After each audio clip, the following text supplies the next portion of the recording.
I think moving forward in the age of a pandemic, nonprofits are going to thrive if they subscribe to that kind of philosophy where they have to be as transparent as possible in their communications.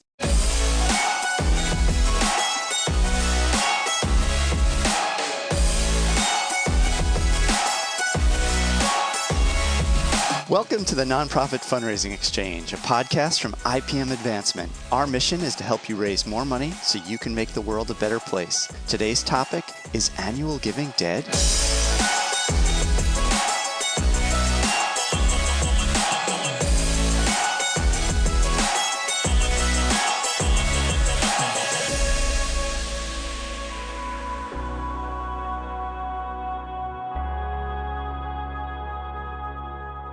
According to the latest data, the share of U.S. households making charitable donations has dropped significantly since the year 2000.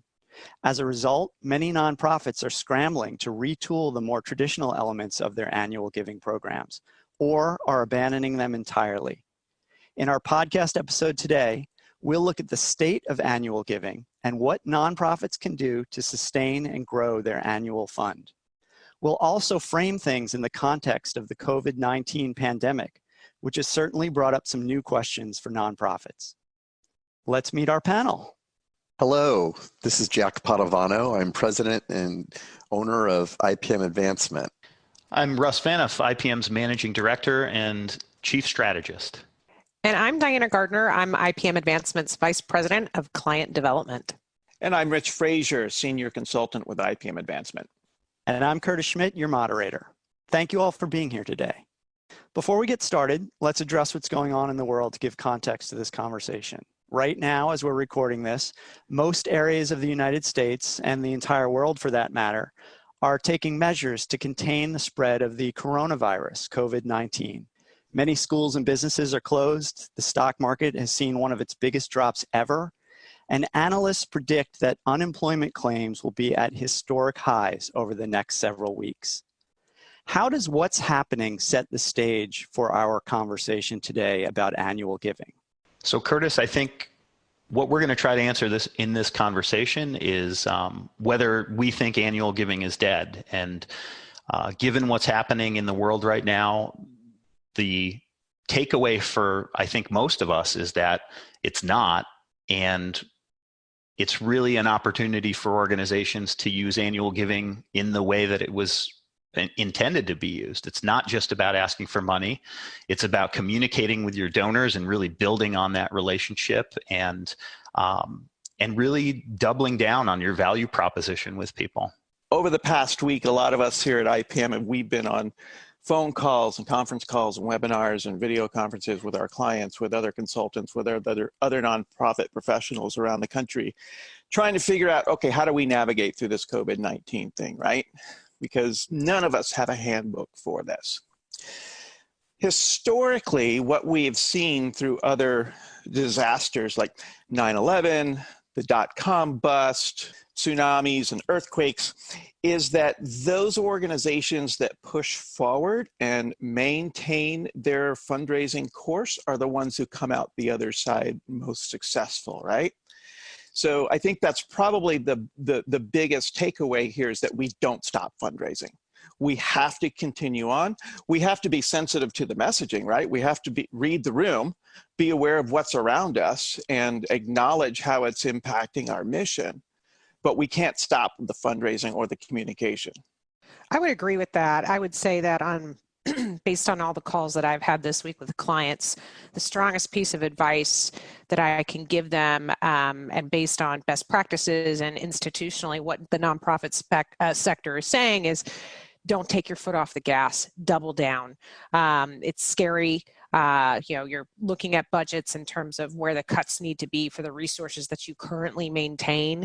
But I think people are giving this a very strong second look as they start looking at their budgets for fiscal year end and then the new fiscal year, and acknowledging that fundraising absolutely becomes even more of a priority than it was in prior years. And I think with respect to how this is going to impact annual fund, surely budgets will be cut, but I will see there is a stronger desire for folks who maybe have subscribed to the notion that annual fund is dead, who will now sort of jump back on the train, acknowledging just how important and how critical those dollars are. So I do see a lot of optimism with respect to people doubling down on the notion and realizing how critical it is to get back into the pool of annual fundraising and doing what they can to make sure that those resources are shored up. So I want to jump on that budget cutting conversation here, Diana, because this is true, right? So many organizations right now are shutting their doors, especially if they're a public-facing organization, if they are a convening place, museums, theaters, whatever. And they are cutting budgets. They're looking at temporary layoffs for their staff. We've got a client right now that might be looking at 7-figure shortfalls, right? So what do? The natural inclination for a lot of boards of directors is, or senior leadership who are not savvy in fundraising, is to slash the soft stuff. And what does that look like? That's the fundraising, that's the marketing department, but that's where you need to double down in this time, right? Double down in your fundraising. And I was looking at some statistics yesterday from the Association of Fundraising Professionals, and let's go back to the recession of 2008 and 2009.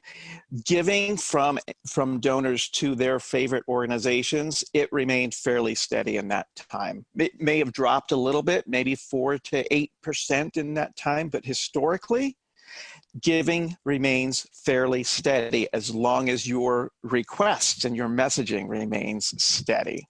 This isn't apples to apples because we've never done this global pandemic thing before, but we have to take that history lesson here. So I think one other thing too that we want to keep in mind is this is different. We've never seen anything like this. Economically, the way that this is starting to progress over the few weeks that we've been in this kind of crisis mode, this is, going to heavily affect people who are in the service industry, younger people, folks who may not traditionally be among the types of annual givers that really make up the brunt of most donors. So when we look at it as a threat to nonprofits, I think it is going to be muted a little bit because until the economic fallout spreads to the folks who are in executive and management and creative and tech positions, I think that it will be a little muted because of just the uniqueness of this particular crisis and how it's unfolding economically. I think that it will be important to engage younger people going forward. But again, we didn't see a lot of participation from that group of folks regardless. They may have been more predisposed to episodic giving.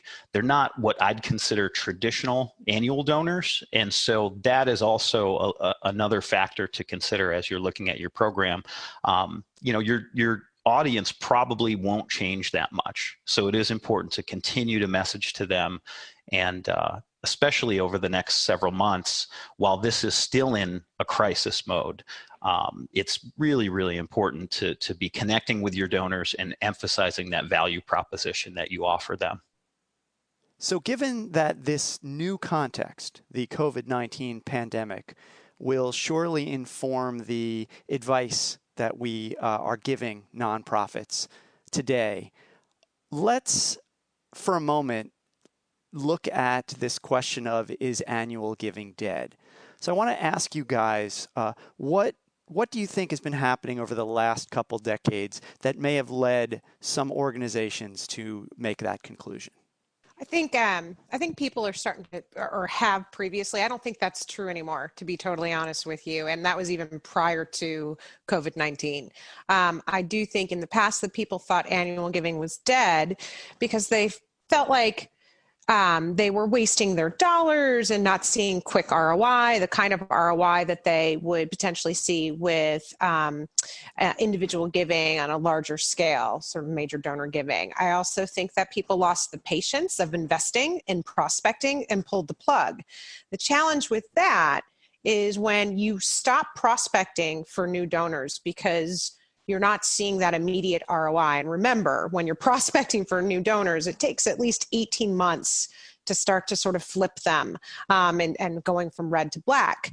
I think people historically have gotten frustrated with not seeing that immediate turnaround of revenue, immediate ROI from that investment, and instead shifted dollars away from annual giving into whatever new shiny object there was. All right, let's do a $500,000 micro digital campaign and do a tremendous amount of ad buys associated with that. And they moved away from the traditional annual giving integrated approach. And as a result of that, it cost them thousands and thousands of dollars that they had relied upon year over year from what I like to call replenishing the well. And annual giving really serves that purpose, where you're always going to have a natural amount of attrition through your lapsed and long lapsed donors. But when you put the brakes on prospecting, immediately you're going to take a tremendous hit, because you're not counting a certain baseline or a certain percentage of attrition that would organically occur. And so I think the notion historically in the past, I don't think we're there anymore, to be totally honest with you. But I think the notion of annual giving is dead is because people pump the brakes on traditional annual giving tactics, including prospecting, and redirected funds towards things such as peer-to-peer fundraising and sort of larger donor fundraising, where they thought that they could immediately see the fruits of their labor and that instant ROI. That's what my clients have said. And it's a unique position to be in, because when you wave that flag and warn them, this is a mistake, trust me, sure enough, 18, 22 months later, they come back and said, damn, we really should not have done that. We should have just stayed the course. I think Diana is right on the money with this. Talking to different executive directors, as well as other folks that lead agencies like ours that help people raise money, it's purely a financial decision. I mean, one of the things that we've seen a real shift in how nonprofits are managed, and if you look at the type of people they like to bring on their boards as well, I mean, they're business professionals, people that run for-profit companies, and as a result, there's been a shift to make your nonprofit look more like a for-profit business and manage that way. And I think when you look at prospecting results, what it costs to bring on a new donor, response rates decreasing, all of that has gotten worse, and it's gotten more difficult. So it's costing more and more money. And as a result, people shy away from those things. We can't afford it anymore. The point, though, I think, and why Diana's seeing people come around, is that there's not an alternative. There isn't a good alternative to a traditional, well-run annual fund. Yeah, you can do things a bit differently, and digital does play a role. We've all figured out what that role is quite yet, and still in the midst of it.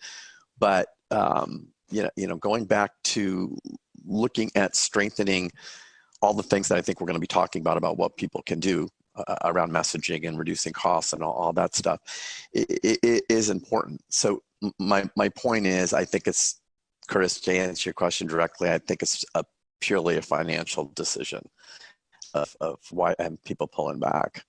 So Jack, I want to address what you said about the boards, and because they are typically the ones who are leading that financial decision, right?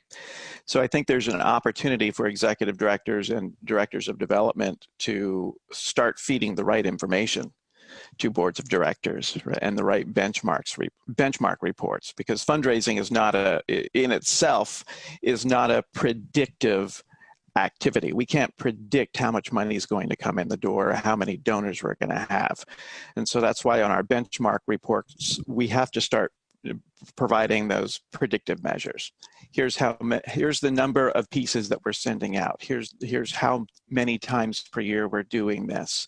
Here's how many calls we're making as major gift officers, right? So it's the predictive actions that lead to the non-predictive results.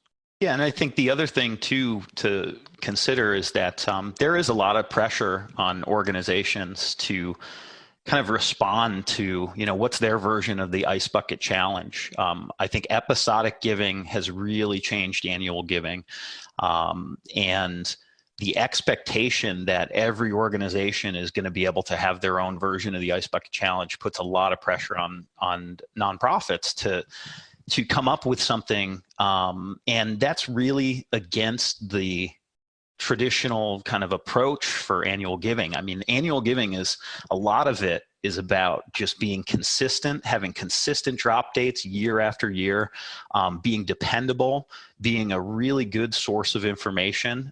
It's really a secondary marketing department. You're building relationships with people based on the content you're putting out. We've all heard the complaint that donors have that the only time I ever hear from you is when you ask me for money. And a really good annual giving program and a really effective annual fund asks as just part of the communications strategy. And I think that in the paper, the white paper is Annual Giving Dead that we're talking about today. There's 5 different ways that we look at it in terms of a giver's market. There's so many options for people nowadays to look at how to spend their philanthropic dollars. And that competition really makes it a giver's market. There's what we found and what we talk about is that donors are more impact driven. They really want to know that their dollars are being put to good use and not just going into some black hole of giving. And then that gap between small gifts and large gifts, we've seen that increase over the past 20 years especially, but it's following a lot of the demographic changes, the socio-demographic changes in the United States, the socioeconomic changes of really that hollowing out of the middle class. It's almost like, you kind of have a group of maybe small donors for a lot of organizations, very small micro donors, and then you might have a pretty big gap until you get to people who are knocking on the door of major gifts. And so I think that those are 2 factors. The other one is that the donor pyramid, that traditional notion that it's a triangle and you got a bunch of people on the bottom and it slowly, very linearly goes up. It's probably not very true for most organizations. And the 2 other things that I had mentioned in the white paper were there are some parts of traditional annual giving that are dead. For some folks, it just doesn't make sense to get on the phones anymore and do a phone-a-thon or a telefund program. And what we're finding is that, again, to the points that have been echoed here in the last few minutes, a lot of people are chasing that shiny object, as Diana said. They're investing in digital acquisition especially, and they're just not seeing the kind of ROI on digital acquisition. And that's still a nut that this industry hasn't cracked yet. So I think that I would agree with that. And I don't mean to cut you off, Russ, but I mean, it's so true with chasing shiny objects and being distracted and moving away from sort of the playbook. I think people, again, are starting to come back to the playbook because they realize, guess what? It works. We just have to get smarter, and we have to sort of collaborate more with our marketing arm of our organization because we are so outward facing. And that includes ensuring that messaging is consistent across 2 different departments. It also ensures that, to your point, when they hear from you, it's not just about asking for a gift. There's so many times where clients are so cautious about creating stewardship campaigns because they're like, well, the last time they actually heard from us, we asked them for a gift. And I said, exactly, this is the exact reason why they should be hearing from you more often. You should be collaborating with your marketing department. And when you when they do hear from you, it's not just to ask for a gift, but it's to be transparent with them with what's happening within the organization. It is to provide them with a quasi seat at the table because they have invested within your organization. And so I think referring back to the white paper that you so brilliantly wrote, I think you can't underestimate the value of stewardship in annual fund and stewardship, not just within the annual fund, but across the organization with other communications, whether it's through the major donor program that's taking place, whether it's through the general Marcom program that's taking place, but that sure value of stewardship integration across multiple departments within nonprofits is what's going to keep annual fund alive and thriving. What I'm hearing, and both reading in our white paper, hearing today on this call, and then talking to others in the context of even the COVID-19, that annual giving isn't dead, but what is dead are some of the strategies that we've used previously in annual fund. And Russ made the point about telemarketing being one of those that probably is at its end or close to its end in a mass way. So I think that's the point where we are right now. Would you all agree? I would caveat that, if I might. I think telefundraising, telemarketing, telestewardship, teletown hall, using phones as a vehicle during a rapid response crisis, such as a pandemic, or a natural disaster, or some really hot button legislation that's about to pass that's going to impact thousands and millions of Americans. I do think the caveat is telefundraising, teletown hall, telecommunications actually still does have value in terms of the regular mainstream with the other channels that are more traditional. I do think people are seeing that it's really not as valuable as it has been in the past. But I also do think that it depends on the kind of vertical you're in. For membership associations with larger audiences that skew older, who are used to renewing or subscribing through phone calls, I do think there's still value. But I think generally speaking, from a 50,000-foot view, yes, I think this group, at least IPM, suggests that telefundraising, teleservices certainly should take a back seat to some of those other priority channels. And I think it depends on what kind of organization you're in. You know, a big part of telefundraising being successful is who's making the call. And so I think if you're in a university annual fund environment and you still have students who are reaching out to alumni, that might be a meaningful program that continues. And maybe it only continues for certain class years, to your point. But I think the big thing for me, right, as a donor and a consumer, is that telemarketing is generally very intrusive. And so the challenge you have to meet and the bar you have to clear with telemarketing is that it is such a compelling message that you're delivering to people, like in a rapid response situation.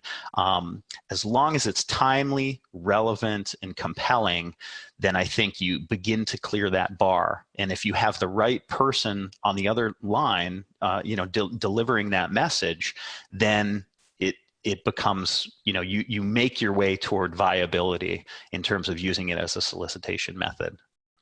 So let's say that there's a nonprofit, they're seeing a decrease in response, whether it's their prospecting or their annual fund program, or they're getting distracted by the promise of new technologies, things like that, and they want to make a case to the leadership to keep investing in the annual program.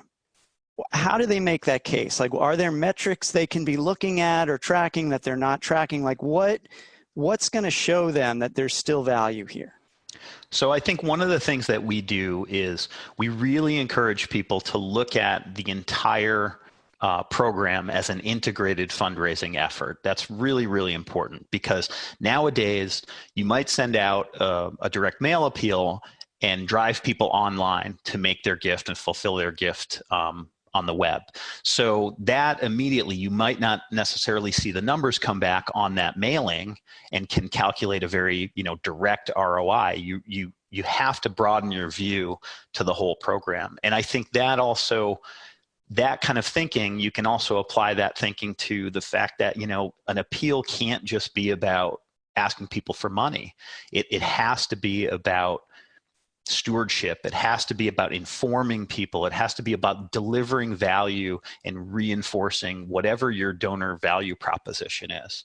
And I think that to be able to convince management and board members of the value of that, that's one of the most important jobs that fundraisers have nowadays. Because I think, as Rich said and others have said on this call, it's easy for folks who don't get it to just slash that money.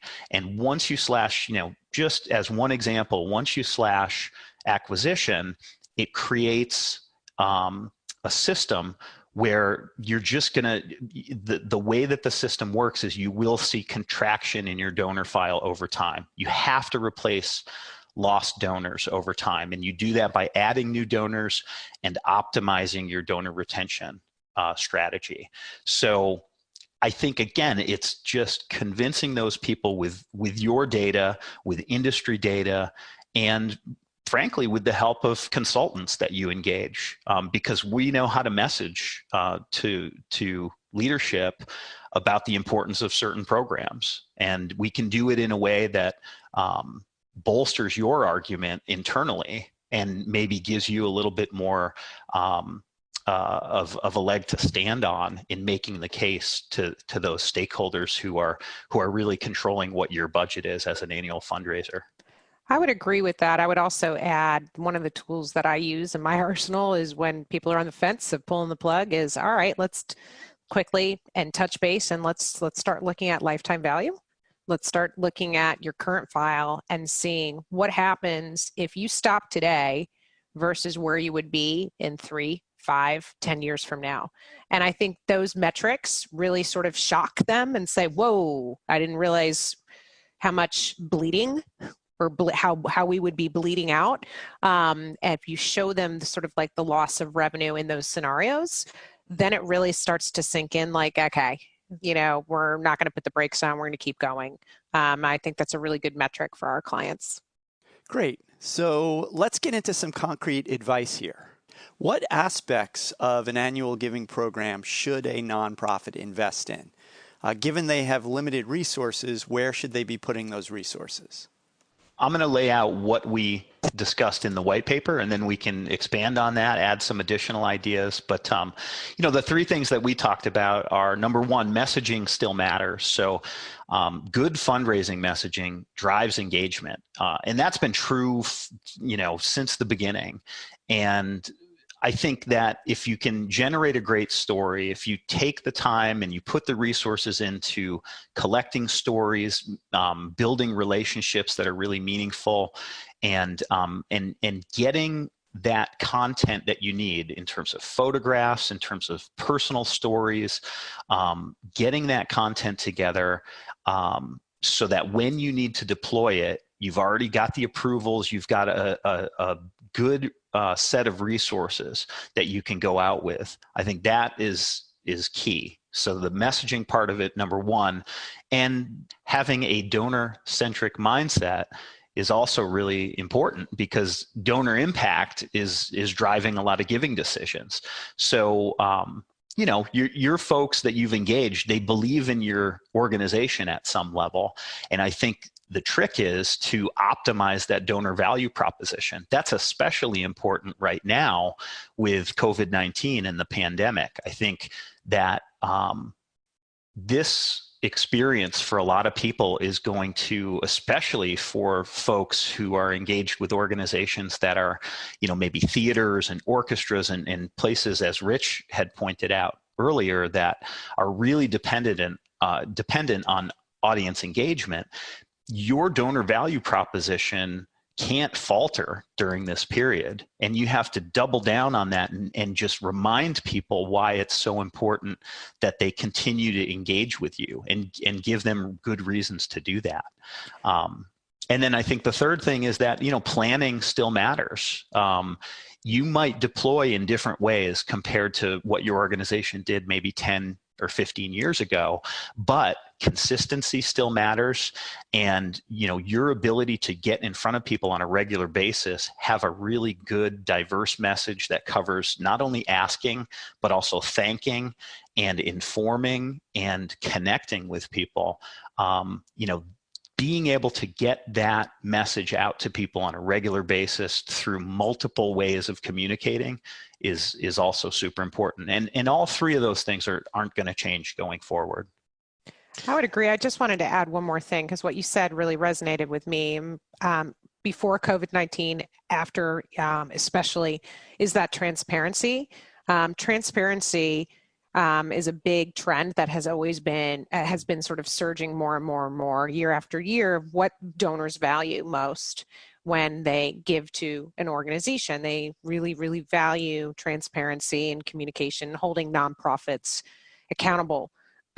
And I think, and the need to be authentic and as honest in the communications as possible. I think that's beyond, we're at a sort of watershed moment here where that's only going to be exponentially more important with folks who give, because they're going to want, it is critical for nonprofits now more than ever to communicate, if you give X, we will be able to achieve Y, and being very, very specific in where is the money going to, and why that, again, that donor value proposition, why their support is so critically needed at this juncture. I think moving forward in the age of a pandemic, nonprofits are going to thrive if they subscribe to that kind of philosophy where they have to be as transparent as possible in their communications and in that donor value proposition to really affirm, where is my money going to? Well, this is what you are supporting. I think what also, in order to live up to boards, executive directors, and even donors, particularly major donors, organizations and nonprofits are just going to need to be able to articulate a fundraising projection over 3, 4, 5-year period. And, numbers and financials are still going to be king, and that's going to drive the decision making.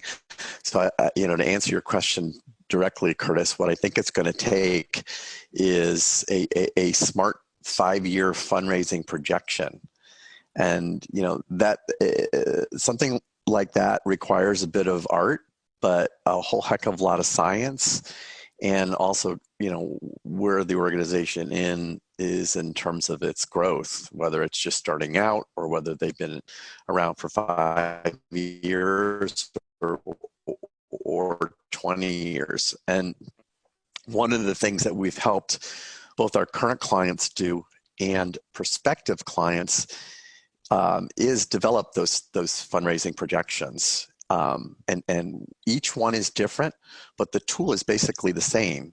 And it not only takes all of the data that you have currently and the performance of each of the market segments and the sheer numbers of donors that you have and warm prospects and cold prospects within your vertical. It looks at geographics, demographics, psychographics, the available data pools, potential response rates that you currently have, but that you might want to try to aspire to, and ultimately what we end up with at the end of the day, after going through the exercise, is a strong, educated guess about what your file would look like, as well as your revenue and your investment and your ROI. Going back to Diana's original point, it not only shows you the investment you need to make up front in terms of an annual fund, in terms of prospecting and bringing new donors on your file, but what that payback looks like, and whether that payback comes in the form of 6 months, a year, or 2 years, or whatnot. But setting those expectations over a minimum of 3, probably a maximum of 5 years, I think is critical. You know, Jack, that's a good point. I'd also like to think about those organizations who are wondering where they're going to be 5 months from now. So I'm going to go back to leaning into communicating with your donors right now and not pressing the brake on that at all, and prioritizing and adapting your message to what's happening right now. And back to Diana's point about transparency, you know, be honest about how COVID-19 is affecting your mission and your organization. You know, if you're losing revenue because of this, be honest about it. You know, this is not a woe is me story. So we still have to be impactful with our mission, and we still have to talk about how we are pivoting the delivery maybe with our mission, right? But we have to lean into that communication and talk about, hey, you know what? This is how it's impacting us, but this is how we're using our mission to mitigate the impact of COVID-19 on our community, right? So maybe we're on the front line. Maybe we're actually providing healthcare services, or maybe we're providing some online educational services for the kids who are stuck at home and not able to go to school, or maybe we're feeding those kids who are missing the free lunch program. But whatever your organization is doing to mitigate the effect of COVID-19, or to provide some service, or to remain relevant, that's what you lean into. You also want to make sure that you are aware of what those donors' needs are. So be mindful of them. How are you doing are very important words to say right now. And you know, emphasize their importance to your organization. This goes back to the stewardship conversation that we had earlier. Let them know how important they are to you. The money part, you know, that comes up, and it's not about keeping the doors open. It's about keeping the mission going. You are important to making sure this mission happens, so that we still provide services to the people in this community, or whatever your community looks like, whether that's on a global scale or on a micro scale.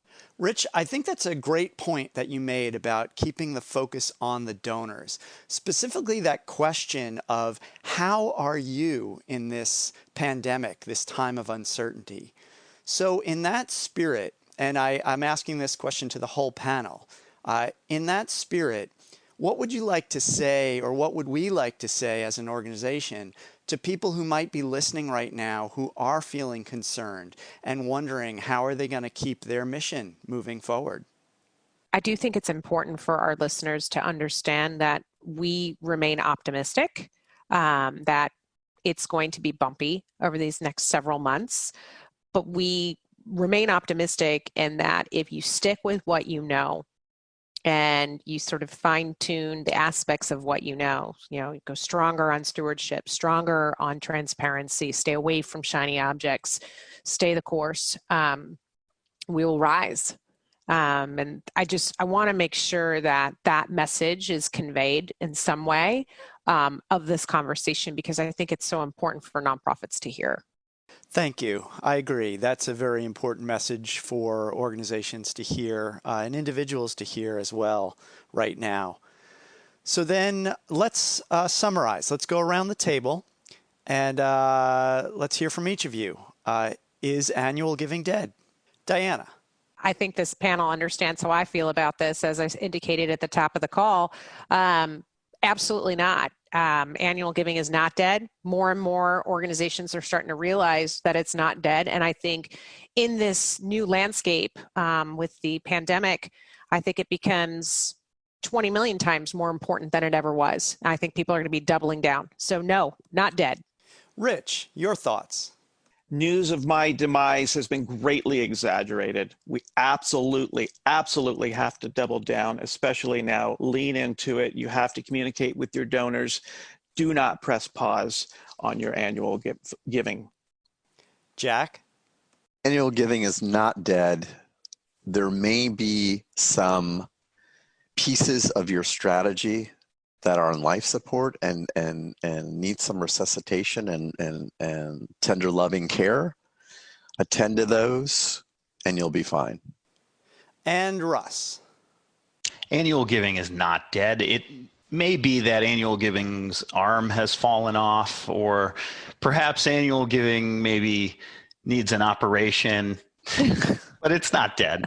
I think, it's a key revenue stream for a lot of organizations. For some organizations, they might just break even with annual giving, or they might even lose money. But I think the fact remains that it's a way to involve people who feel strongly enough about your organization that they want to give you money.